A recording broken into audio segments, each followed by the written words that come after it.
하나님께서 나를 사랑하시는데 그 깊이와 넓이를 깨달아 하는 것이 정말로 중요하겠죠. 시편 71편을 그런 관점에서 한번 보도록 하겠습니다. 여호와여, 내가 주께 피하오니 내가 영원히 수치를 당하게 하지 마소서. 하나님이 어떤 분이신지를 알면 그 구원도 어떤 구원인지를 알게 됩니다. 그러니까 영원이라고 하는 이 단어는 사람에게는 해당되지 않잖아요. 그런데 이것이 하나님께 속한 거니까 내가 하나님에게 피했다면, 영원하신 하나님에게 피했다면 그 하나님께서 나를 보호하시고 나를 구원하신다면 그것은 영원한 구원이지 않느냐. 그래서 하나님이 어떤 하나님이신지를 깨달아 알고 그 하나님 안에서 하나님께서 행하시는 일의 의미와 가치를 아는 것입니다. 이제 그것이 한 인간이 태어나고 죽을 때까지의 삶에도 그것을 적용시켜서 고백할 수 있습니다. 한번 볼까요? 더. 주의 의로 나를 건지시며 나를 풀어 주시며 주의 길을 내게 기울이사 나를 구원하소서. 주의 의로 구원해 달라. 하나님의 의로 구원하면 그 의로움은 온전한 의로움 아니겠어요? 그러니까 지금 하나님 앞에 기도하면서 항상 무엇을 기준에 두고 우리의 삶을 살아내느냐 하면 생각하느냐 그러면 하나님을 생각하는 거예요. 주는 내게 항상 피하여 숨은 바위가 되소서. 주께서 나를 구원하라 명령하셨으니 이는 주께서 나의 반석이시요 나의 요새이심이니이다. 나의 하나님이여, 나를 악인의 손 곧 불의한 자와 흉악한 자의 장중에서 피하게 하소서. 주 여호와여, 주는 나의 소망이시요 내가 어릴 때부터 신뢰한 이시라. 하나님이 소망이다. 그러면 절망적인 상황에서도 이제 소망인 거예요. 6절 말씀이 이제 우리가 깊이 묵상해 봐야 할 말씀이에요. 내가 모태에서부터 주를 의지하였으며 나의 어머니의 배에서부터 주께서 나를 택하셨사오니 나는 항상 주를 찬송하리이다. 내가 태에서부터 주를 의지했다. 여러분 뱃속에 있는데 어떻게 압니까? 모르죠. 어머니의 배에서부터 나를 택하셨다. 택하신 것은 알겠는데 의지한 건 모르는 거예요. 그런데 하나님이 나를 택하셨다라고 하는 것은 그 하나님이 나를 붙잡고 계셨다. 그게 맞죠. 하나님이 나를 붙잡았다. 그러면 어떻게 되느냐? 주는 나의 의지가 되신 거예요. 그러니까 택하심과 내가 의지하는 것은 함께 가는 거예요. 그러니까 하나님 앞에 기도를 하는데 이것이 물리적으로는 태에서부터 하나님을 의지할 수는 없어요. 그러나 그 하나님의 속성이 나를 택하시고 나를 택하셨다는 것은 나를 붙잡고 계시는 것이고, 그분이 나를 붙잡고 계시는 것은 그분이 나의 의지가 되셨다라고 하는 것을 깨달아 안 거예요. 그것이 어디로부터 시작되느냐? 내가 태에서부터 시작되었다. 그러면 이것은 태에서부터 내 인생이 시작되었다고 그렇게 생각한 거냐? 아니에요. 더 깊이 들어가 보면 하나님이 아브라함을 택하시고, 이제 이렇게 자꾸 하나님이 어떤 하나님이신지를 깨달아 알고, 그 하나님이 어떻게 우리를 사랑하시고 인도하시는지를 자꾸 깊이 이렇게 파고 들어가는 거예요. 그렇게 되면 우리의 그 기도나 우리의 신앙이 영원하신 그 하나님하고 연결이 돼요. 영원하신 하나님, 그 하나님, 영원하신 하나님을 만나고 그 하나님과 연결되어서 기도하고, 그리고 그 가운데서 나를 보고 내가 어떤 존재인지를 깨달아 아는 것입니다. 여기서 끝나지 않아요. 나는 무리에게 이상한 징조같이 되었사오나 주는 나의 견고한 피난처시오니, 주를 찬송함과 주께 영광 돌림이 종일토록 내 입에 가득하리이다. 늙을 때에 나를 버리지 마시며 내 힘이 약할 때에 나를 떠나지 마소서. 모태에서 내가 의지했다. 나를 택하셨다. 그 하나님께서 지금까지 인도하셨는데, 그 하나님이 나의 생을 다할 때까지 그분이 나를 인도해 주시면 얼마나 좋을까, 그런 고백입니다. 그러니까 늙을 때까지 버리지 말아달라고 하는 것은 지금까지 인도하신 하나님이 얼마나 위대한 분이신지를 깨달아 알고 그 하나님께 자기 인생 전부를 의탁하는 것입니다.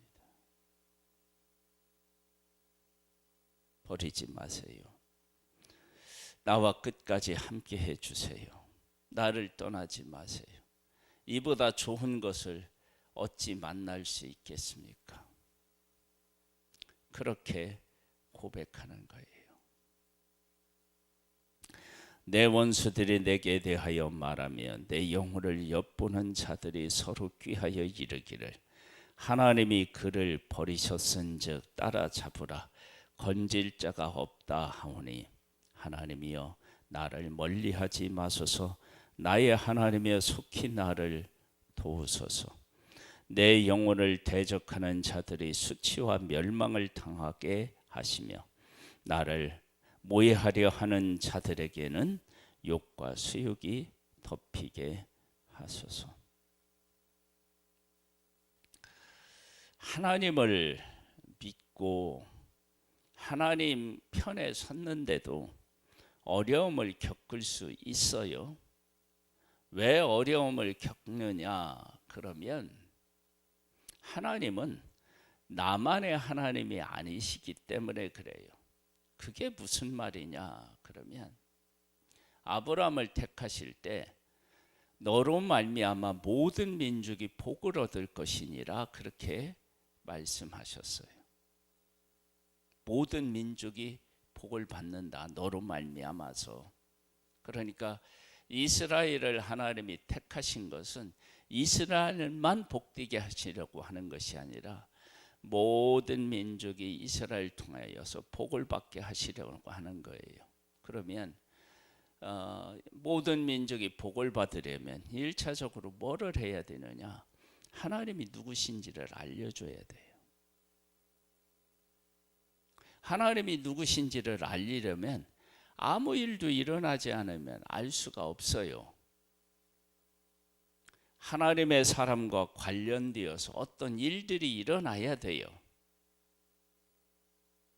그때 어떤 일도 일어나느냐? 전쟁이 일어날 수도 있고요. 내가 의롭게 살아가는데 나를 모해할 수도 있습니다. 그런 것에서 하나님의 사람이 하나님과 함께 살면서 하나님을 드러내게 되면 사람들이 하나님이 어떤 하나님이신지를 알게 됩니다.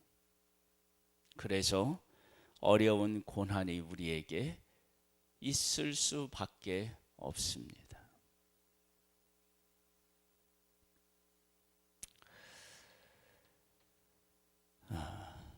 14절을 볼까요? 나는 항상 소망을 품고 주를 더욱 찬송하리이다. 하나님이 어떤 하나님이신지를 알고 그 하나님이 내 인생 속에서 어떻게 일하셨는지를 깨달아 아는데 나를 어머니 태에서부터 택하셨다. 나는 모태에서부터 의지했다. 그것은 하나님이 나를 붙드셨다라고 하는 것에 대한 확신입니다. 그 하나님과 함께 살아가면서 하나님이 지금도 이렇게 나를 붙잡고 인도하셨는데 이것은 그 어떤 것과도 비교할 수 없는 가치를 지녔다. 그래서 늙을 때까지 나의 삶을 그 하나님에게 부탁하는 거예요. 그러면서 나는 항상 소망을 품고, 왜 항상 소망을 품느냐? 하나님이 내 삶에 함께 하시니까 주를 더욱더 찬송하리라. 의지한 그 하나님께서 나의 삶을 책임지시니 내 입에 찬송이 넘치는 것입니다. 내가 측량할 수 없는 주의 공의와 구원을 내 입으로 종일 전하리이다. 그러니까 하나님이 베푸시는 것은 우리가 그냥 겉으로 보여지는 것으로 끝나지 않는다는 거예요. 하나님이 하시는 일은 놀랍고 위대한 일을 하시는 거예요. 자, 우리 출애굽 사건을 놓고 생각해 봐요.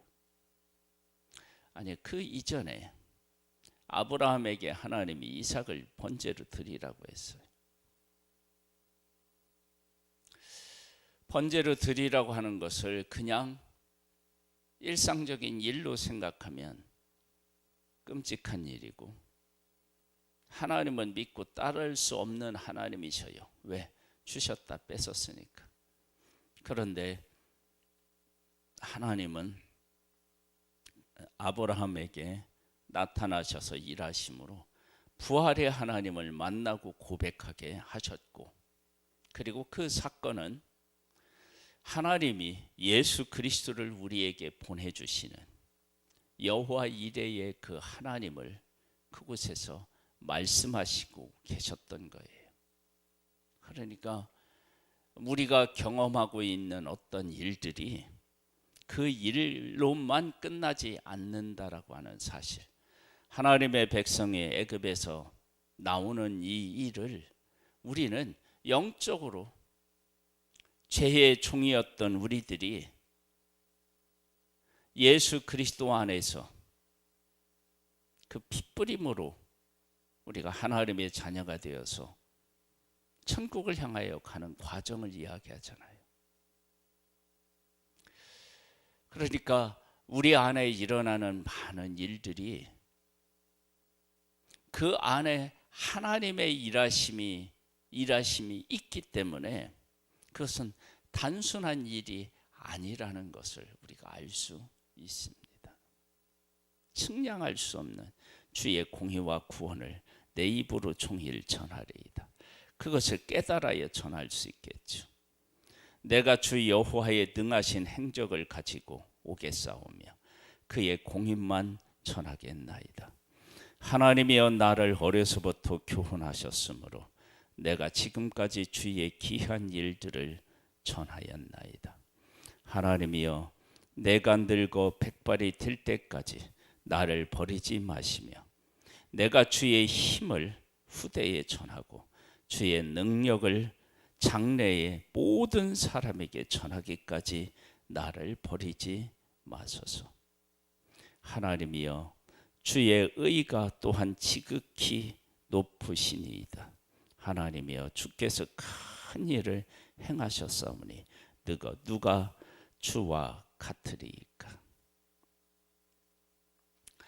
하나님이 어떤 하나님이신지를 깨달아 알게 되면 그 하나님이 하시는 일이 우리와 하는 일과 다르다는 것을 알게 되고, 그 하나님이 하신 일을 깨달아 알게 되면 내가 나를 온전히 의탁할 수 있게 되고, 더욱더 그 하나님 안에서 내 인생을 바라보고 소망할 수 있게 됩니다. 하나님은 하나님이십니다. 우리가 이 귀한 사실을 우리가 깨달아 알아야 되고, 그 가운데서 하나님이 하시는 일에 측량할 수 없는 은혜를 발견해 나아가는 그런 은혜가 있기를 소망합니다. 우리에게 여러 가지 심한 고난을 보이신 주께서 우리를 다시 살리시며 땅 깊은 곳에서 다시 이끌어 올리시리이다. 나를 더욱 창대하게 하시고 돌이키사 나를 위로하소서. 나의 하나님이여 내가 또 비파로 주를 찬양하며 주의 성실을 찬양하리이다. 이스라엘의 거룩하신 주여 내가 수금으로 주를 찬양하리이다. 하나님을 만나고 하나님이 하신 일을 깨달아 알면, 여기에 보면 심한 고난을 보이신 주께서 우리를 다시 살리시며 왜 심한 고난 가운데 있게 하셨는지도 알게 되고, 그 구원에서 하나님께서 무엇을 하고 계신지를 깨달아 알게 되는 거예요. 그리고 그 하나님께 찬양을 드리는 것입니다. 내가 주를 찬양할 때에 나의 입술이 기뻐 외치며, 왜?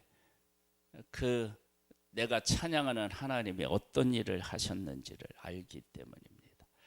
주께서 속량하신 내 영혼이 즐거워하리이다. 나의 혀도 총일토록 주의 의를 작은 소리로 읊조리우리니 나를 모해하려 하던 자들이 수치와 무한을 당함이니이다. 하나님이 하시는 놀라운 일들을 깨달아 아는 거예요. 그러면 왜 맨 마지막에 나를 모해하던 자들이 수치와 무한을 당함이니이다 이렇게 해서 끝났을까? 그것은 이들이 다시는 나를 괴롭히지 못하고 나를 하나님이 높이 드셨다라고 하는 것을 이야기하고 있습니다. 우리가 하나님 앞에 기도를 하는데 하나님의 태에서부터 의지했고, 내가 늙을 때도 나를 떠나지 말고 구원해 달라고 하는 기도를 해요. 나의 일생이 하나님 안에 있다라고 하는 것을 깨달은 거예요. 그러면 나의 일생에 하나님 앞에 있을 때 어떻게 그게 가능하냐라고 할 때 하나님이 영원하신 하나님이시고 그 하나님이 어떤 하나님이신지를 깨달아 알게 되니까 그것이 가능해지는 거예요. 왜? 하나님이 모태에서 나를 택하셨대요. 하나님이 모태에서부터 택하셨나요? 이미 아브라함을 택하셨고요. 아브라함의 이전에 하나님이 인간을 하나님의 형상대로 만드셨죠. 그 영원하신 하나님께서 나를 택하셨다는 것은 내가 의식적으로 그분을 의지한 거 아니라 그분이 나를 붙잡았기 때문에 나는 그분을 의지하는 것이 되는 거예요. 이러한 사실들을 깨달아 알고 하나님이 하시는 놀라운 일들을 발견하게 되니까 내가 비파로 하나님을 영원히 찬양하지 않을 수 없는 거예요. 그리고 내 입술로 주를 찬양하면서 어떻게 되느냐? 기쁨이 막 충만한 거예요. 그런 하나님의 은혜가 우리의 각자의 삶에도 임하여서 영원하신 하나님으로 만나는 복된 삶이 되기를 주님의 이름으로 축복합니다. 하나님 아버지 감사합니다. 우리의 모든 것이 되시는 하나님, 그 하나님이 하나님을 만나고 그 하나님이 내 삶 속에서 하신 일의 의미와 깊이를 깨달아 할 수 있는 은혜를 베풀어 주옵소서. 예수님의 이름으로 기도드립니다. 아멘. 하늘에 계신 우리 아버지여, 이름이 거룩히 여김을 받으시오며 나라에 임하옵시며 뜻이 하늘에서 이룬 것 같이 땅에서도 이루어지리이다. 오늘날 우리에게 일용할 양식을 주옵시고 우리가 우리에게 죄 지은 자를 사하여 준 것 같이 우리 죄를 사하여 주옵시고 우리를 시험에 들게 하지 마옵시고 다만 악에서 구하옵소서. 내게 나라와 권세와 영광이 아버지께 영원히 있사옵나이다. 아멘.